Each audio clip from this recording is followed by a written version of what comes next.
नमस्कार दर्शकों, स्वागत है आप सभी का लोकल टीवी के मुख्य समाचारों में। मैं कीर्ति हाजिर हूं आज के यानी 1 मार्च 2025 के कागज नगर और उसके आसपास के कुछ खास समाचार लेकर। समाचारों को जानेंगे विस्तार से, लेकिन उससे पहले जल्दी से डालते हैं एक नजर आज के समाचारों की हेडलाइंस पर। गंगापुर मंदिर में चोरी, ट्रकों का अड्डा बना सिरपुर, तालाबों का बुरा हाल, कार पकड़ेगी रफ्तार, इंटरनल मार्क्स का धंधा। तो चलिए दर्शकों, शुरुआत करते हैं आज के मुख्य समाचारों की और जानते हैं समाचारों को विस्तार से। घटना गंगापुर यात्रा के कुछ ही दिनों बाद की है। अचानक से मंदिर में चोरी हो गई। जी हाँ दोस्तों, आपको याद ही होगा कि कुछ दिनों पहले ही गंगापुर यात्रा बड़ी जोरदार तरीके से आयोजित की गई थी। कागज नगर से भी हजारों लोग इस मेले में गए थे। खूब सारा पैसा मंदिर की हुंडी में जमा हुआ था। बस इन्हीं पैसों पर कुछ चोरों की नजर पड़ी।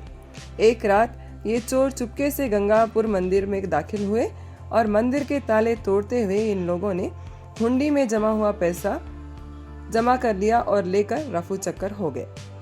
अब ये लोग कौन थे, कहां से आए थे, कोई जानकारी नहीं मिली है। खैर, पुलिस ने भी इन सीसीटीवी कैमरों की मदद से इन चोरों के चेहरे पहचान लिए और इन्हें पकड़ लिया। मंदिर प्रशासन के लोग बताते हैं कि पिछले साल भी कुछ ऐसी ही घटना घटी थी, जब गंगापुर यात्रा के तुरंत बाद हुंडी में से चोरी की गई थी। अब मंदिर प्रशासन पर लापरवाही और चूक के आरोप लग रहे हैं। क्या इतने बड़े मंदिर की सुरक्षा के लिए जिला प्रशासन और मंदिर प्रशासन कोई मजबूत कदम उठाएगा? आप हमें कमेंट बॉक्स में कमेंट कर बता सकते हैं। एक समय था दर्शकों, जब लॉरी के लिए हमारा कागज नगर फेमस था।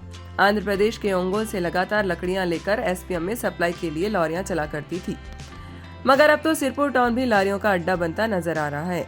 गढ़चिरौली से कागज नगर की तरफ आने वाली लॉरियां पहले चंद्रपुर बल्लाशाह के रास्ते आती थी, मगर अब अच्छी सड़क बन जाने के कारण उस रास्ते पर टोल प्लाजा बन गया है।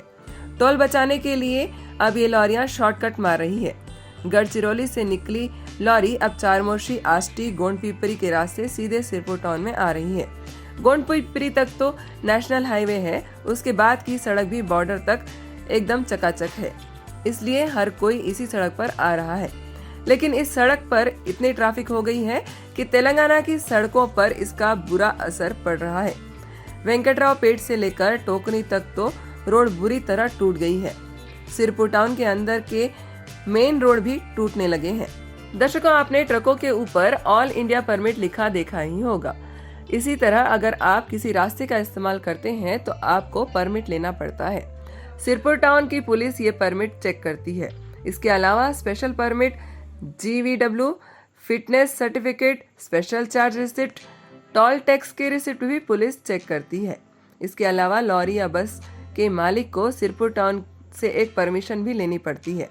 ये सब डॉक्यूमेंट्स अगर नहीं है तो आपको ये शॉर्टकट रास्ता इस्तेमाल नहीं करना चाहिए। अगर आप इस रास्ते पर लॉरी या बस चलाना चाहते हैं तो ये सारे कागजात बनाने पड़ेंगे। एक तो 2 राज्यों का बॉर्डर, ऊपर से माओवादी ग्रसित क्षेत्र होने के कारण इतनी सारी फॉर्मेलिटीज पूरी करनी पड़ती है। गर्मी तो अभी आई भी नहीं और अभी से लोग पानी के विषय को लेकर चिंता में हैं। अब गंगा जमुना तो हमारे यहाँ बहती नहीं कि पानी का ढेर मिल जाए। हमारे यहाँ तो पानी बचाने के लिए छोटे मोटे डैम और तालाबों का सहारा लेना पड़ता है। कोसनी डैम, बंगाली कैंप का अपर और लोअर डैम, बेज्जुर का पोचम्मा तालाब, दहेगांव का पीपीराव डैम, पेंचिकल पेट का बोकीवागू डैम, सिरपुर का नागम्मा तालाब जैसे ये सारे जलाशय काफी जरूरी है। अगर इनमें पानी की कमी हो जाए या फिर ये सूख जाए तो किसानों को काफी दिक्कतों का सामना करना पड़ता है। पहले बेज्जुर का पोचम्मा तालाब 60 एकड़ जमीन को पानी देता था। अब इसकी कैपेसिटी गिरकर मात्र 30 एकड़ हो गई है। तालाब में काफी कचरा जमा हो गया है। इस वजह से आधा तालाब का पानी की जगह कचरे से भर गया है। अब ये कचरा पानी को बहने और ठहरने से रोकता है। इसको लेकर प्रशासन क्या कर रही है? क्या तालाबों का मेंटेनेंस सरकार की जिम्मेदारी नहीं? क्या इन तालाबों को साफ रखने की जिम्मेदारी हमारी नहीं? ये सारी चीजें आज देखने और सोचने में छोटी जरूर लगती है, मगर इसका लंबा प्रभाव हमारे ही लिए नुकसानदेह साबित होता नजर आ रहा है। राजनीति की कार में डीजल डल गया है। आपको पता ही होगा, बीआरएस पार्टी और बीआरएस के सदर केसीआर साहब। बीआरएस पार्टी का चुनाव चिन्ह ये है कार। असेंबली चुनाव हारने के बाद से इस कार में फिलहाल के लिए ब्रेक लग गया है, लेकिन अब बीआरएस पार्टी की ये कार फिर से दौड़ने की तैयारी में है, क्योंकि अब आ रहा है सालगिरह। दरअसल बीआरएस पार्टी को बने 25 साल पूरे होने वाले हैं। ऐसे में पार्टी को फिर से खड़ा करने का फैसला केसीआर ने लिया है। उनके प्लान के तहत तेलंगाना राज्य संघर्ष में भाग लेने वाले स्वतंत्रता सेनानियों और उनके परिवारों से बीआरएस के नेता मिलने वाले हैं। वो दरअसल याद दिलाना चाहते हैं कि तेलंगाना को आंध्र प्रदेश से अलग करने के लिए और उस आंदोलन में बीआरएस पार्टी ने कितना बड़ा योगदान दिया था। फिलहाल प्रजा समस्या वाला डिपार्टमेंट पार्टी के वर्किंग प्रेसिडेंट केटीआर को संभालने के लिए दिया गया है। वो लीडरों से मिलकर लोगों की समस्या दूर करेंगे। पार्टी कैसी बननी है, किस जिले में कितने पोस्ट किसको एडजस्ट करना है, ये सारी चीजों की कमान हरीश राव को मिली है। कविता जाएगी बीसी, एसटी और एससी और अन्य प्रजा संघ के नेताओं से मिलने। पार्टी अपना 25वां बर्थडे बड़ी ही सीरियसनेस के साथ मनाना चाह रही है। 2027 में परिसीमन होगा, जिसके बाद तेलंगाना में 119 की जगह 160 विधायक हो जाएंगे। ऐसे में केसीआर अभी से 160 जगहों को एडजस्ट करने की प्लानिंग में है। कागज नगर में भी आरएस प्रवीण कुमार के नेतृत्व में बीआरएस पार्टी तेजी से फैलने की कोशिश में है। तो चलिए दर्शकों, बढ़ते हैं आज की आखिरी खबर की ओर। पूरे तेलंगाना राज्य में इंटरनल मार्क्स का धंधा चल रहा है। दरअसल हर छात्र को 100 मार्क्स में से 80 मार्क्स का एग्जाम लिखना होता है। बाकी के 20 मार्क्स इंटरनल मार्क्स होते हैं, जो कि स्कूल और कॉलेज वाले देते हैं। अब इन 20 मार्क्स के लिए हर जगह धंधा किया जा रहा है। इन 20 मार्क्स के एवज में एक विद्यार्थी से 5 से 10 हजार रुपए ऐंठ लिए जा रहे हैं।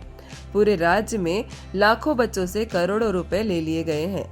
बीईओ, डीईओ और भी कई अधिकारियों तक इस भ्रष्टाचार की आंच पहुंच गई है। प्राइवेट स्कूल वाले तो 10th के एक बच्चों को 20 में से 20 मार्क्स तक दे रहे हैं, ताकि उनकी सीजीपीए मार्क्स अच्छी आ सके। स्कूल के साथ साथ जूनियर कॉलेज में भी ये धंधा जोरों पर जारी है। तो ये थे दर्शकों अब तक के कुछ खास समाचार। समाचारों का सिलसिला यूं ही जारी रहेगा। मिलेंगे अगले वीडियो में कुछ और खास समाचारों के साथ।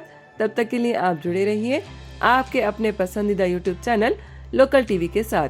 और हाँ, अगर प्रस्तुति पसंद आ रही है तो लाइक, शेयर और कमेंट करना न भूलें। मैं कीर्ति लेती हूँ आप सभी से विदा।